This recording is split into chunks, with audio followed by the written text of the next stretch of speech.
budget knives is a relative term. I tend to believe that for a knife to be budget, it should be no more than 2 hours of your pay, maybe up to 4 hours of your pay. Basically, you work half of a day or maybe a quarter of a day, and then you can purchase a knife.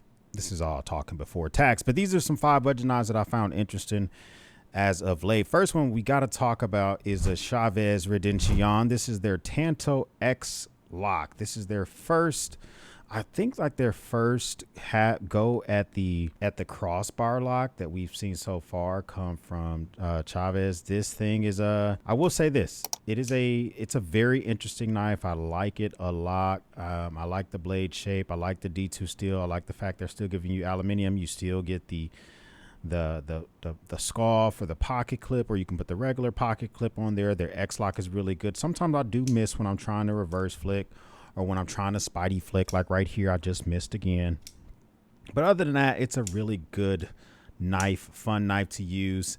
Thing normally comes in around like the $85 mark, which I think is very reasonably priced. The D2 steel is probably the driver of that, and the fact that they're not doing titanium everything like they often do sometimes. But it's just a really good looking knife, and I love to put this in the pocket, especially if you're going to be going into fall weather when you're wearing stuff, trousers that are a little bit heavier duty. If you're going to be wearing stuff that can take a knife that weighs a little bit more, this is something I could recommend. So if you like that fidget factor, the fact that the ambidextrous nature of a crossbar lock, although this pocket clip is not ambidextrous, then I think you will enjoy this knife. Moving on to the next one. This is a knife that I didn't necessarily expect to like, but it's significantly better than version 1 of this exact same knife. This is the Artisan Cutlery Orthodox V2. The Orthodox, I think they named it that because of the blade shape. And you do have like a barber style. It's a cleaver shape, but it just I was almost tempted to shave with this knife. I mean, the huge finger choil right here, the shape of the blade. I don't think the geometry would be very forgiving if I tried to shave with this, but it does remind me of a straight razor that you could use on your face. Looks really good with those G10 scales. You can get them in different color. It's rocking their patented steel, the AR RPM9 blade steel that they use. I find it to be similar in D2 and in its properties, but they just made it a lot easier to access the liner lock with this little cutout on the actual scales themselves. The flipper kind of makes it a little bit easier when it comes to kind of keeping your hand from slipping up onto the blade itself, but then it has a good finger choil. It's just a good knife to use. The fact that it's missing a point doesn't make it very useful in a lot of situations, but coming in around $45 normally, I would say that this could be a knife to add to your collection, especially if you don't own this style of knife and if you really enjoy what Artisan Cutlery is doing. And so Kizer comes through with their budget style for a slip joint. Now, I've been carrying slip joints lately. Some slip joints have been aggressively priced. This is not one of them. The Kizer Trestle slip joint is a folding titanium in Macarit wood. I can't really pronounce the wood very well, but you're getting real wood, you're getting titanium, you're getting Damascus for the blade steel. It's 2.9 inches for that blade steel. It's a slip joint, so if you're in a country where you cannot have a locking knife, this may be the way to go. I do wish it included a clip slip or something, like some type of leather or something to put this thing in, but it's a very beautiful, just look at that actual design on that blade itself with that nail nick, so you can pull it out just that much easier. Looks really good. This is a great knife to carry with you in like a suit jacket, or if you're going to be going out with a buddy and someplace you don't want to pull out an aggressive looking knife. This kind of works out for that. MSRP is for about $100, but this normally lives around the $89 mark. So we're kind of jumping out of the 2 hours of your pay. I always say 2 hours of your pay is if you make $25 an hour.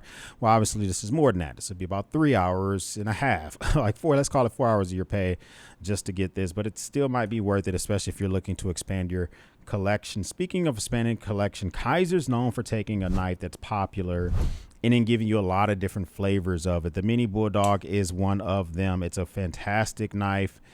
Now, this one is rocking their clutch lock, which is their version of the crossbar lock. And this one has the carbon fiber scales. It has S45VN for an older type of super steel, but still good super steel nonetheless. Titanium pocket clip, very easy to use, ambidextrous when it comes to the opening mechanism, but not an ambidextrous pocket clip. Keep that in mind if you're wrong-handed. But I really enjoy the Stonewash 2.5-inch blade that you're getting here with this Mini Bulldog. It looks really good. It does have very good ergonomics, even though I have a real decent size hand. I can basically get all my my hand up on this bad boy and use it with no issues whatsoever. Coming in MSRP $169, $139 is where this lives at right now. Now, if you compare the pricing of an S45 VN, maybe a Magna Cut blade, S35 VN, carbon fibered scale knife, it is in the ballpark of being fair and reasonable. But is it budget? I think you might be able to find some S45 components with the same specs for cheaper, but this is still a very good knife that I don't think you will regret having. It's fun. It's a great fidget factor, very easy to use. And I don't miss when it comes to this knife at all when it comes to ergos. Now, this last one was a budget knife for me, but it's not a budget knife for most. This is the Benchmade Mini Taggedout with the CPM 154 for the blade steel, and I got it in the orange for the Grivery scales. Finger hole is very easy to use, clip point style blade.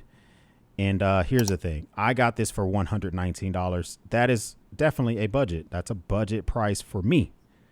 But the price on this normally lives at $190. Not budget. Okay, don't buy it at $190 unless you just really love it. I don't know why you. Matter of fact, I got the full-sized full-size Taggedout for like $154. So I think I spent $119 on this. So both of those for me personally is still kind of pricey for a Grivery's proprietary to Benchmade, but I really enjoy the Taggedout, and now I enjoy the Mini Taggedout as well. Don't get this $190. Okay, if you're really looking for something, check out that Kizer before. Check out something from Hogue.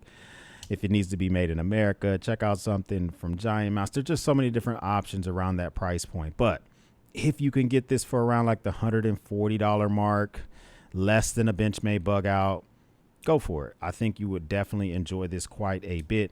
So these are 5 recent budget knives that I've checked out. Comment down below. Let me know which has been your favorite budget knife as of yet, and which one of these was your favorite.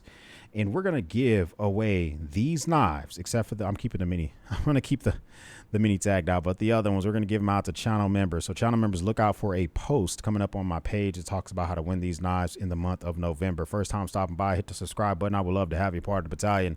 If this is not your first time stopping by, well, thank you once again for watching me run my grape. For everyone else, we'll speak soon.